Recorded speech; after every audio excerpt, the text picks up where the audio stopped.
আয়োজিত সাধারণ সভার সম্মানিত সভাপতি, উপস্থিত প্রধান অতিথি, উপস্থিত বিশেষ অতিথি, বিএনপির কেন্দ্রীয় নির্বাহীর সদস্য এবং সম্পাদকবৃন্দ, উপস্থিত জেলা বিএনপির আমার সম্মানিত সদস্যবৃন্দ, আসসালামু আলাইকুম। অ্যাকচুয়ালি বক্তৃতার সময় হলো 2 মিনিট। আমার অনেক কিছু কথা বলার ছিল, বাট আমি তো বলতে পারতেছি না, যেহেতু আমার সময়টা টাইম লাইন নাই। টাইম লাইনের কারণে আমি যদি আবার টাইম লাইনটা অতিক্রম করি, ওদের দলের নিয়ম কানুন আমি মানি না। আমি আসলে দলের নিয়ম কানুন মেনেই চলতে চাই। যেহেতু আমার সময় নাই, এই সময়ের কারণে আমি বললাম না। আমি রয়্যাল টু পার্টি, আমি দলের প্রতি আনুগত্য লোক, দলের নেতৃত্বের প্রতি আনুগত্য লোক।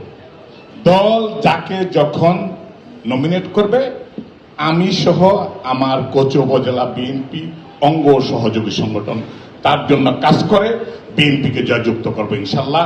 এই ওয়াদা করে আমার বক্তব্য শেষ করছি। বাংলাদেশ জিন্দাবাদ, বাংলাদেশ জাতীয়তাবাদী দল জিন্দাবাদ।